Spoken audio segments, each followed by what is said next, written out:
and the Reborn Mark series. Next to me is Miranda O, a contemporary chick lit author of the Chin Up, Tits Out series. And she is the lucky one because she gets to introduce our guest for today. Hi, Miranda. Hello. And here all this time, I thought you were the lucky one because you got to introduce me. But hey, that's okay. I'm not going to take personal judgment. But for serious, I am the lucky one because I do get to introduce our guests on a weekly basis. And I am super excited to introduce this week's guest, Melissa Yee. She is an emergency physician and an award-winning writer. Now, her books, which include White Lightning, Terminally Ill, and Scorpion Scheme, have been noted as the best Canadian suspense novels. Now, let's just think about this. You have an emergency physician, so she has seen people at the worst of on their worst days. And so going through that and then somehow turning amazing stories and books out in the same lifespan. I mean, this is exciting. I want to know where she finds time to do this, but we'll wait till right. I want to know how you found time to go to school to be a kick butt physician in an emergency room and then become an award-winning writer. Like, when they can say women can do it all, they mean women like you, Melissa. So welcome. Welcome. We're so thankful for you to be here today. Oh, thank you so much. You're both lovely. Okay, well, I want to be real right off the top, which is that it's not possible to do everything, right? Like when I was on my surgical rotations and I was eating lunch at 7 p.m., like it was not possible to write, but I would actually just try and do a line in my head. And I also, during the really tough rotations, I would just try and write poetry because, just very short, don't have to have a big plot, don't have to have a lot of characters fighting or anything like that, but just keep your creativity alive. Because otherwise, that part will just shrivel. And so, my partner has studied medicine, and he's a very analytical mind. And on the flip side, I'm a very creative mind. And that's, I think, one of the reasons why we work so well. But when it comes to his creative book ideas, he's like, "Oh, girl, I got a book idea." And I just look at him, I'm like, "What are you talking about?" So has writing and creating always been something that has been important to you on top of studying medicine and practicing medicine? Well, actually, for me, writing came first.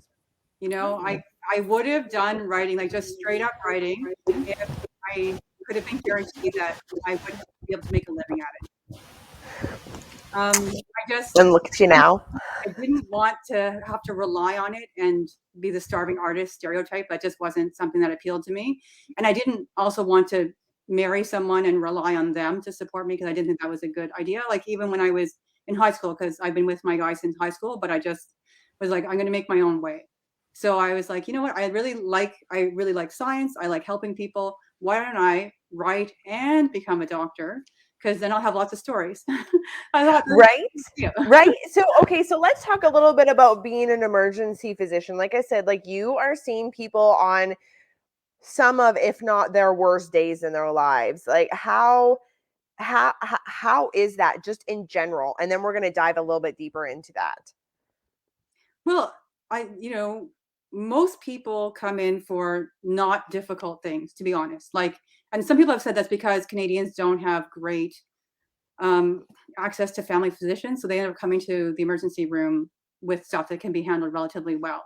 But obviously, you do get your big traumas, and once in a while, somebody is delivering a baby or whatever it is that just really upends your day, and then you deal with that. But the nice thing about emergency medicine is that you deal with an algorithm, so you just try to be like, stabilize their C-spine, do the airway, make sure that they can breathe, make sure that they have enough circulation. Next. You just keep going with the algorithm. And in my case, I work at small hospitals, so I try and transfer them out to where they're going to get higher levels of care. And that's pretty cool.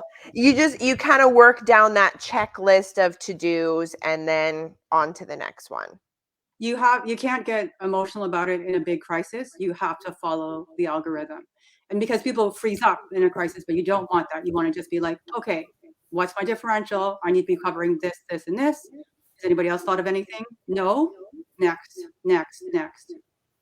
I like that you include, has anybody else thought of anything? Because when you're going through something big like that, even though you are a professional and you've done it a million times, we are still humans at the end of the day. And somebody else in the room could have thought about something different or a different avenue, or perhaps had a different perspective. And we do talk about a lot of that in writing, but that comes in the health and science world as well, is perspective and options for solutions. And so that's pretty cool that you look at it as, hey, like, let's talk about this as a team. Let's go through the algorithm as a team. I really like that. Now, I want to dive into the next question. I've always thought, like, being an emergency physician can be traumatic at times. Again, when you're dealing with those big traumas. And I asked my partner, I'm like, would you seek therapy? Like, how do you cope with going through something that's so heavy? Now, is that something that you do, or is writing for you a way of coping with the stresses of the job? So it's a bit of both. So this comes up a lot, especially during COVID, right? We were already at maximum before the pandemic, and now it's just hitting us harder. So, and the problem with medicine is, unlike other specialties, you're discouraged from seeking help. When you write to the hospital and ask for privileges, they ask, do you have depression? Do you have, do you take medications? Like, they actually hold it against you if you've looked for help in mental health. So a lot of doctors don't do that. And then there's a very high rate of suicide. So female physicians are over twice the rate of suicide compared to the general population of women. And so we're trying to change that. You had mentioned asking for feedback. So that's actually a big change that we're trying to articulate our thoughts, work as a team, but still have one leader, but still getting feedback and closing the loop. And the other thing is trying to make it less of a stigma for mental health. Oh, for sure. For sure. For sure. I've definitely had conversations with my doctor. I'm a huge believer in being an advocate for yourself as a patient, where I think that the Canadian healthcare system lacks that. It's our mentality as patients is, well, whatever the doctor says is right, or whatever the doctor prescribes, I got to take all of it and then get a refill and then keep going on it, or maybe I don't take it at all. And mental health and dealing with alternative therapies or different avenues of healing is definitely not the path A of discussions. And I've talked to my doctor a lot about that, dealing with chronic migraines, for example. And he was helping me. I was breastfeeding, I was postpartum, my hormones were just completely depleted. And that was why I was getting them. And he's like, well, try this, try that. And I was just like, I can't do this. And one day I drank a cup of coffee before I went to bed, and my heart was racing, but I didn't get a migraine. And I called him and I told him that. He's like, yeah, see, I drink coffee to help my migraines, but it's not something that I would definitely tell my patients first off. He's just like, but because we've tried everything else and you're at this kind of crossroads, you kind of have to just wait till your hormones balance out naturally. You kind of got to do what works for you. And he's like, I support you, just keep calling me and we'll deal with it. But it definitely opens your eyes that there is a lot of room to grow in the medical field. So it's cool. I do want to speak about this. The medicine is based on science. So Yes. A lot of people actually are very interested in alternative therapies, but what we recommend, we do want to have randomized controlled trials backing it up. So people can bring up different therapies that they would like to attend to, but most of them have not been tested. Yeah, of course. Have not been validated at all, and people just want to pursue them anyway. Yep. So I just want to put that out there. So it sounds like you have a great physician who is working with you. I would also add, just as a side note, that acetaminophen, which is Tylenol here, and paracetamol in the UK, works synergistically with caffeine. So that's what Excedrin is. Yes, so and you can't get Excedrin in Canada. It drives me crazy. But it works really well. But so some people then just drink coffee with their acetaminophen. So there's your tip for the day. Oh yeah, I love that you noted that, because it was definitely something that helped me get through that. But it, like, I love that there's advocates for doctors as well. I'm a big believer in being an advocate for yourself as a patient, but doctors are still humans, and you need to be patients in some way, shape, or form at some points in your life. And it is good that you're being taken care of. So let's transition a little bit. So how does working in the medical field translate into a desire to write suspense for you? I think of like medical drama, but suspense is a little twisted. So let's dive into that a little. Well, I trained in Montreal, which is underfunded. The Quebec healthcare system is underfunded. So people outside the country might not know, or even within Canada might not know, that the federal government, so the whole of Canada, gives money to the provinces, and then each province administers it however they want. So I'm from Ontario, and I matched for residency in McGill in Quebec, and I was shocked at the difference in healthcare. Just all of a sudden I was seeing people in the hallways, people not being able to get admitted, that sort of thing. And I guess at the back of my mind, it just started making me think that it would make me want to kill somebody. So I started thinking, what about if I had a resident doctor like me, who's every month going to a different field, and she's solving murders along the way? So my first book, Code Blues, she's in the emergency department. And then the second one, she's on psychiatry. The third one, she's on palliative care, that sort of thing. So each book is a different rotation and a different crime. And I know it. Her name is Dr. Hope, but how do you say her last name? C, like it sounds like TSE, but it's spelled SZE or SZE if you're American. I like that. I find it interesting on how our brains work, because, from going through your experience of residency and experiencing the different types of care from province to province across Canada translates to a series of books and stories is absolutely fantastic. It's such a bright way to look at it, and such a different way to look at it versus the mainstream. I'm going to twist my stories of what I experienced in real life and kind of create something from there. I do like the spin that you took on it from there. Now, I'm just going to add that most medical thrillers tend to be either about crazy scientists / pharmaceutical companies / doctors. And I don't tend to write those because most doctors are not homicidal. So I just don't want to go there. And the science has to be pretty bang on. So I don't want to roll that way. Oh yeah, I like science. It comes down to science, and I like that. Now, coming from science and being a creator and author, what are the challenges of being both a doctor and a writer? And then on the flip side, what are the benefits of being both and kind of an expert at both of them?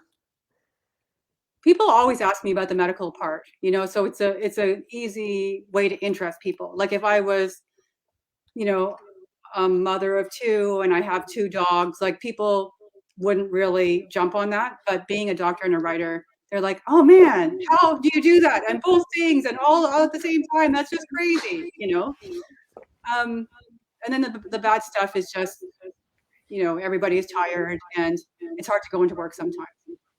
But overall, I feel really lucky that I found two careers that really three, if you include motherhood. So not everybody can say that. Yep, totally. That's like, hey, three good things happen in threes. I believe it. Good things and bad things, but like we're talking about good things in this scenario. Obviously, I'm good. But everything else good. So I'm a teacher, and obviously I'm not going to compare being a teacher to being a doctor. Although I deal with a lot more bodily fluids than I was ever taught about when I got my ed degree. But I can guess that like there's probably days that are similar for us where we come home and we're like, oh, and we just lie there on the floor and we're like, we're not going to get any writing done today.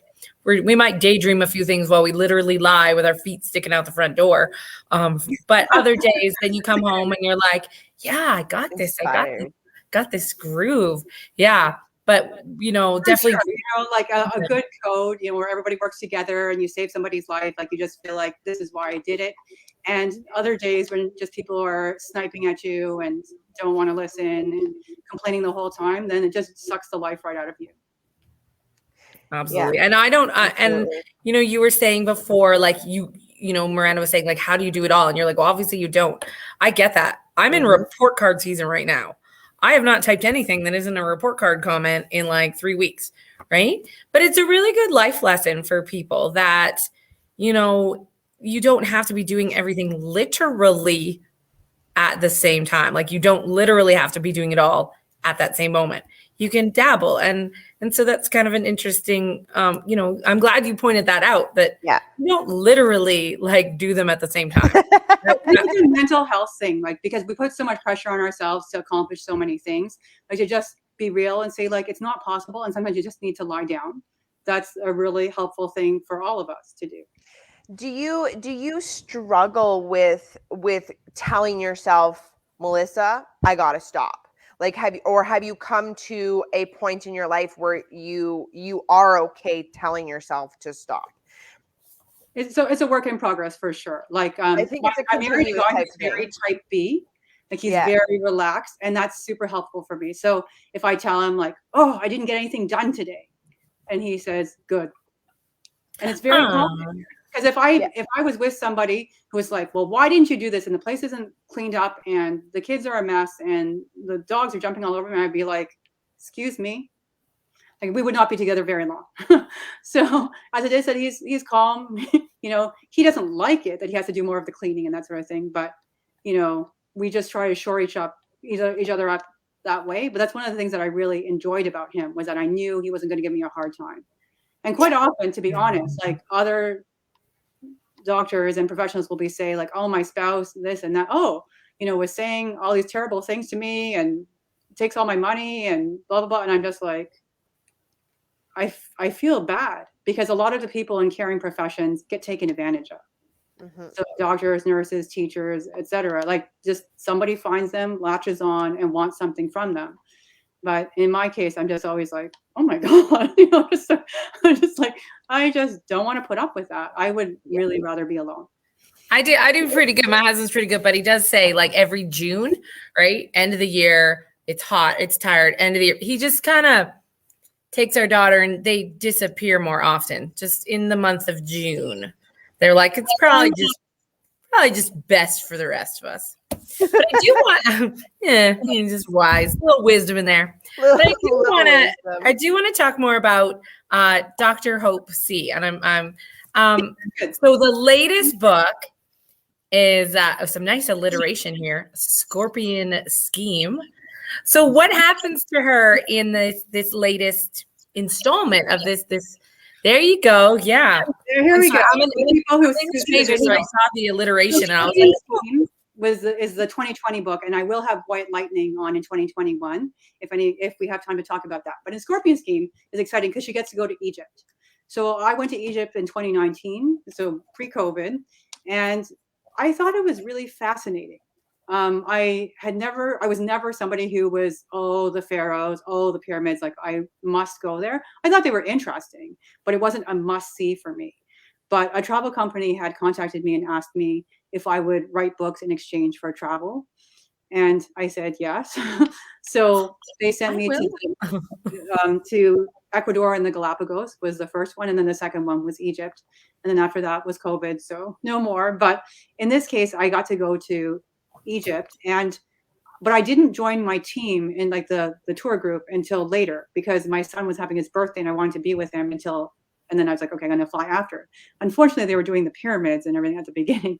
But what I also missed was there was a bomb not far from them, like close enough that they could hear it and they felt the earth shake. And they were like, what's that? And the tour guide's like, nothing. Hurried them away. Look over there. Yeah, exactly. Get back on the bus. And in my case, when I was writing this book about Egypt, I was like, isn't that interesting? Like, just to go there, you think I'm just going to be here on a medical mission. It's going to be fun and I'll get to see some pyramids. But a bomb goes off. And course, she runs into help, not knowing if she's going to get blown up as well, you know? So I thought that was a really interesting starting point. So that's Scorpion's game. And then December 1st, I'll have White Lightning, which was my first Hope book where she delves into history. So Prohibition mainly. So I was researching how liquor flowed from Canada to the US while they had banned alcohol. Because one of my friends had offered to make gin. And she was like, I can make a type of gin. I can distill that for Hope. And I was like, alcohol and murder. Now, what can I do with that? And the first thing that comes up is Prohibition. And I was like, I don't really know phone, but I can look them up. A normal person walks down the street, sees a hole, and just keeps going. A writer's like, oh, I could hide a body there, right? Yes. A regular person's like, oh, prohibition, alcohol. But a writer's like, oh. Plot twist. Yeah. We have slightly morbid, slightly awesome minds, us writers. More so awesome and less slightly morbid, but like the fun kind of writer. So how is Hope, sorry, there's a fly buzzing around me. How has Hope evolved over this series? Because that's, she's going to all these different places, but she's the mainstay of the series, right? And yeah, so one of the things that one of my friends said she likes about Hope is she does change through the series. Like, it's not like Agatha Christie where, they solve the case and they move on and nothing happens.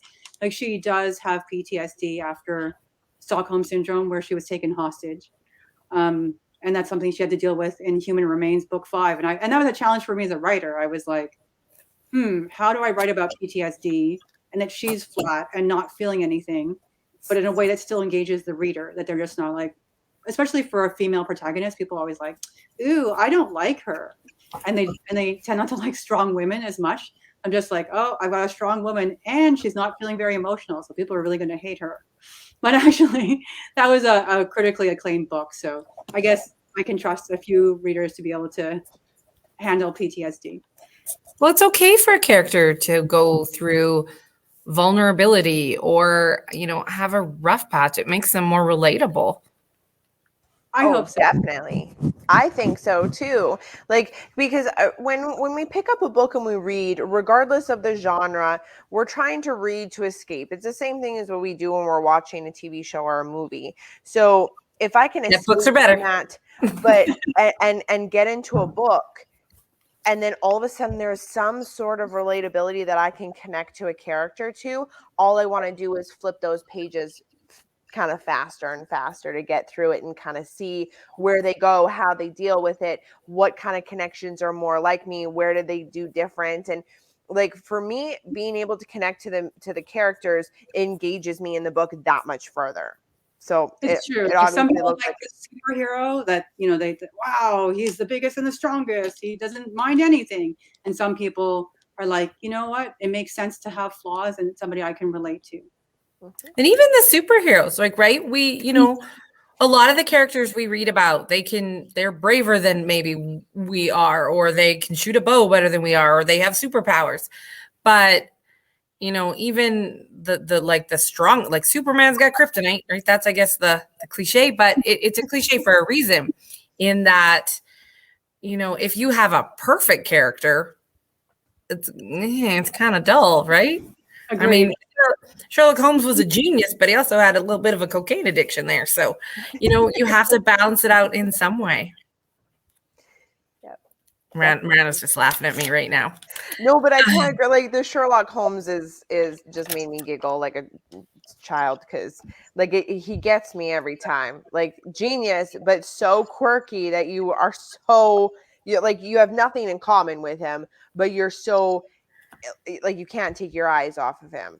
I always felt bad for Dr. Watson. It's like Sherlock's like, hey, can you tail this guy on a bike for like 9 hours a day, all day, every day? And Dr. Watson will do that for like 3 weeks. And then he'll be like, yeah, the guy didn't do anything. And Holmes is like, yeah, I didn't think so, but I just needed to double check. So thanks for doing that. I'm like, man, if I was Dr. Watson, I would be so cranky all the time. But we did, Melissa, we did promise you a segue and a tangent, and I guess that was it. Okay, our this is a segue into that was our tangent, our Dr. Watson tangent. I'm just saying, if you knew Sherlock Holmes in real life, you'd punch him. But now, what other writing do you do? I've heard that you dabble in other genres. Yes, I really, it's kind of like I never met a book I didn't like. So, I've written some romance, I write fantasy and science fiction, I've written children's books, and I write nonfiction. So I write a lot of articles for the Medical Post. And one of my most popular books was The Most Unfeeling Doctor in the World and Other True Tales from the Emergency Room. Mm-hmm. Just short essays, that a glimpse of what it's like in the emergency room, and people really enjoyed that. I actually turned it into a Fringe show, and I will be going to Winnipeg in July and taking it on the road. Miranda, you can see her. We gotta connect. We gotta hang out. Yeah. Can you come to Alberta after, please? Well, you know what? I would love to come to. Are you around Edmonton? No, I'm about an hour south of Calgary, or 2 hours south of Calgary, but I could make it to Edmonton. I'll go. Okay, very excited. Edmonton has the biggest, and Winnipeg has the second biggest Fringe festival in Canada. Right, they're huge. Yeah. So I'm like, I'm gonna go west, but I just hope it's okay because I don't really know anybody. But now I know Miranda. Jenna's close enough. We can work something out. The Winnipeg Fringe Festival is huge. People go insane for fringing. Like, we set up street vendors for foods because everything is kind of close proximity downtown. So you just kind of like, you go from one show, pick up like some street food on the way to your next show. And like, people just do that for a couple weeks. And it is so much fun. I'm doing it. So much fun. I love the mini donuts. Okay. This is awesome. And there are supposed to be good green onion pancakes in Edmonton. So those are on my list. Oh yeah. I got some mini donut connections. Ooh, connection. All right, I got you. Where's my winky eye? You two are going to be best friends. This is awesome. Yeah. We'll have to do a live of us eating mini donuts. Yeah, exactly. Nice. Oh goodness. So I guess our message of the episode is you can't literally do everything all at once, but as a writer, you can try romance, you can try, and be successful. I write YA, but now I'm starting to dabble into picture books and things, and Miranda's on to a new project. So, and you can do fiction and nonfiction. And so that's a good message just to leave with our audience here that, you can have a scientific mind and also understand the science of writing and literature. So we covered a lot of topics in 30 minutes. I feel like we did. I just want to add on that note that a U.S. Customs agent stopped me when he asked me why I was crossing the border. I was flying, and he was like, "But why would you be a doctor and a writer?" And I said, "Why limit yourself to one thing? Why wouldn't you be?" And I thought to myself, but didn't quote him, Walt Whitman, thinking I contain multitudes. When I would have said that and just hair flipped and walked. When I was little, everyone said, "What do you want to be when you grow up?" And I said, "A writer and a fairy princess." And then I was a writer and a teacher, and then it was a writer and a zoologist, and it was a writer and a journalist, because apparently I didn't know they were both the same thing, and it's never changed. It's writer and it's always has it been. And I still made it back to fairy princess, because if you're a writer and you write fantasy, boom, you can circle it through. It's mandatory fairy princess. Got it. Yeah. Mandatory fairy princess. Gotcha. Pen drop. I don't have a mic, but pen drop. Well, thanks for being on our show.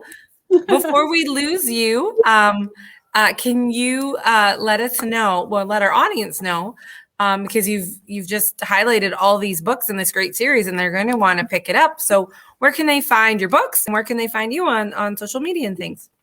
Okay, awesome. So my books are available as ebooks and as print books.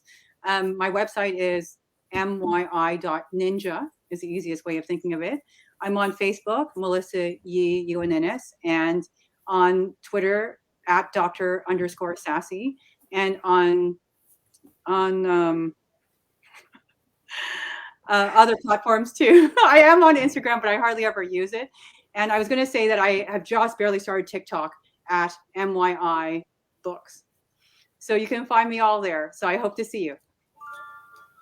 Yes, and we will actually make sure to add all of the links to the podcast description. We have all those links, so easy access for you guys to go link up with Melissa and pick her brain about science and medicine, and then also read all of her books and dive deep into the head of her, because it was fun. We had so much fun today. Thank you. It was an absolute pleasure to host you, and we can't wait till the next time you launch some, and then we can maybe do this again. Okay, and I hope to see you at the Fringe.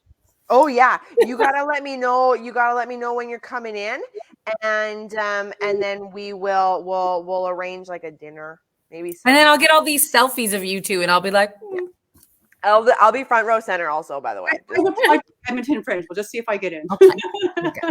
You will.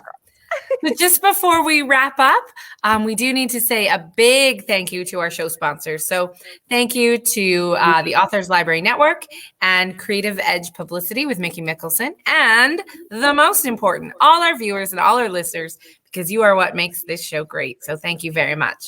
Bye, guys. Bye-bye.